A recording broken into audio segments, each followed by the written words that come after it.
Hello students, we are going to discuss problem related to module 5, that is the heat exchanger chapter. Here problem is based on counterflow. Let us read the question first. A counterflow double pipe heat exchanger using superheated steam is used to hot water at the rate of 10,400 kg per hour.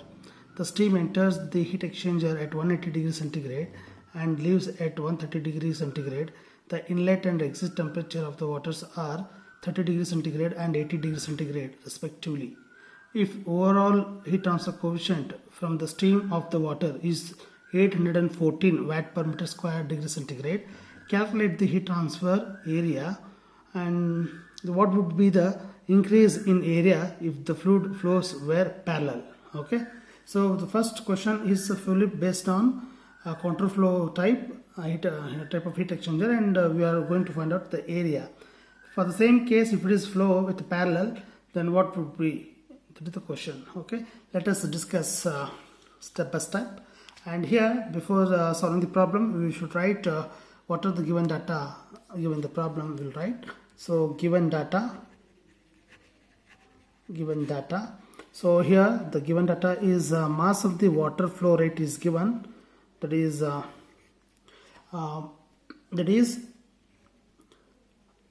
mass flow rate of the cold water, that is 10,400 kg per. It is there that we have to consider. Hour is there, we have to consider in second. It becomes 2.917 kg per second. Then temperature of hot water inlet is 180 degrees centigrade and temperature of the hot water exit is 130 degree centigrade. Okay, if it is exit of the and inlet of the cold water is, that is TC1, inlet of the cold water, that is 80 degrees centigrade, and outlet or exit of the cold water, that is 80 degree centigrade, and overall heat transfer coefficient is given 814 watt per meter square degree centigrade. So these are the data it is given. So for the first condition of the problem is like this: if flow is, when the flow is counter flow type, flow is counter flow type.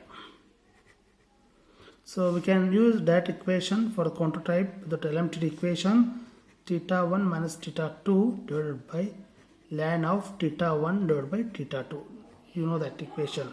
Okay, in this equation, theta m is equals to, that is theta 1 is equal to theta 2. Okay, 100 degree centigrades. Okay, this case 100 degree centigrade. I will show the diagram so you will better understand of that problem. So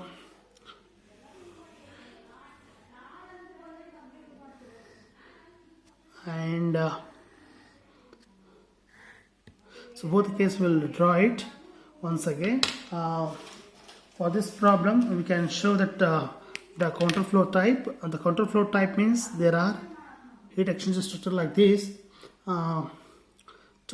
One is hot fluid and another is cold fluid. Okay, so hot fluid is moving in this direction, hot fluid, and cold fluid. Okay, but the cold fluid is moving in this direction towards upward, and this is toward downwards. Okay, so this is hot fluid moving upward. Okay, I will show clearly. Okay, you understand better by drawing this diagram, and we'll write down what are the temperature. T hot fluid is 180 degrees centigrade, and it will be, after that it is TH2 becomes 130 degree centigrade, and it becomes cold inlet is 30 degree centigrade, and it becomes TC2 80 degree centigrade. Okay, so we can measure the theta value, that is theta 1, that is theta 1 is equal to 100 degree centigrade, and theta 2 is given, that is also 100 degrees centigrade. Okay, now this is for the contour flow. Then for the same case, for the problem, if it is a parallel flow, it is becomes like this. We can show like this. Okay, so this becomes a parallel flow.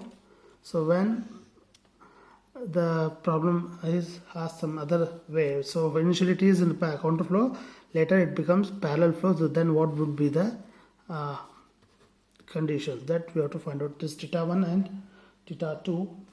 Okay, theta 2. So this is again, it is hot fluid and this is cold fluid. Okay, so cold also parallel flow means it is moving in this direction, both the directions are same. Okay, this is parallel flow. Now based on the contour flow, what would be the reduction that area is getting. So the area of this contour flow type is by knowing the equation, that is MC into CPC into TC2 minus TC1. Okay, so according to energy balance equation, U A theta M. So this is nothing but Q. This is whole value is nothing but Q. Q is equal to U A theta M. So U already written. So U also know, A also unknown, and is also known. Everything is known. Okay, so we can find out area, substitute the values, or we can write this equation. MC specific of the water is 2.9. The MC is mass flow rate of cold fluid is already found, 2.97 into specific of the water 4.187, and TC2 is given the 4.18 kilojoules. No, that's why we have written 10 to the 3, and 100 minus 180. Sorry, the 180 minus 30 is equal to 814 into area, and theta M is 100. Okay, so finally we can write area is equals to 2.917 to 4.187 into 10 to the power of 3 into 100 minus 80, 150. Directly we can write divided by 814 into 100. Okay, so you will get area, it becomes 7.51 meters square. 7.51 meters square. For the same problem, if second case, if the flow is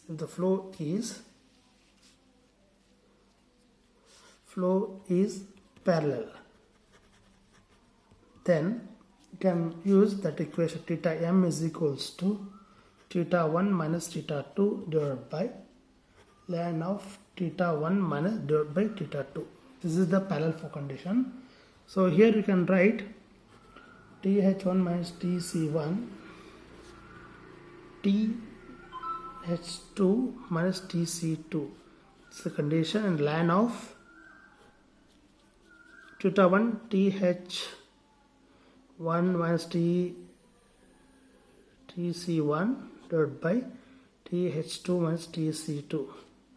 Okay, so we can write that is theta M is equal to 180 minus 30 minus 130 minus 80. So ln of 180 minus 30 divided by 130 minus 80, you will get theta M. Theta M becomes 91.1 degree centigrade.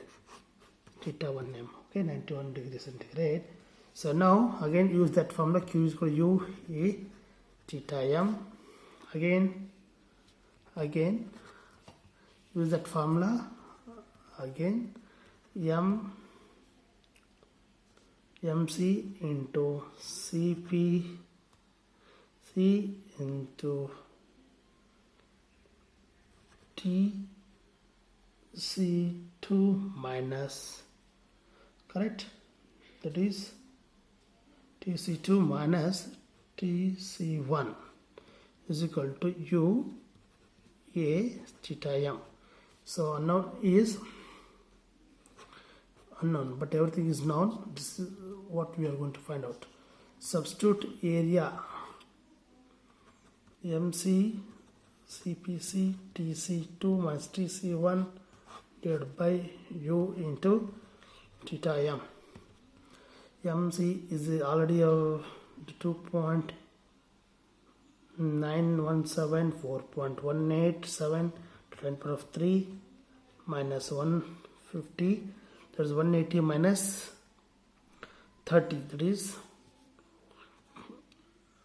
180 minus 30. This value becomes 180 minus 30, it becomes 150. That value I have substituted here, 150 divided by 814, and theta M we found that is 91. Okay, so 91 degrees centigrade we found this value theta M for the parallel flow, and find out A is equals to around 8.24 meters square. Okay, now further we can find out increase in area. Therefore increase in area that increase in area, that is 8.24 minus 7.5 divided by 7.5. okay, this is the increase in area, so we'll get around 9.87 percentage of this much of percentage area is increased. Okay, this is the percentage increase in percentage area. So this is the desired answer. Hope you guys understood this problem. Thank you.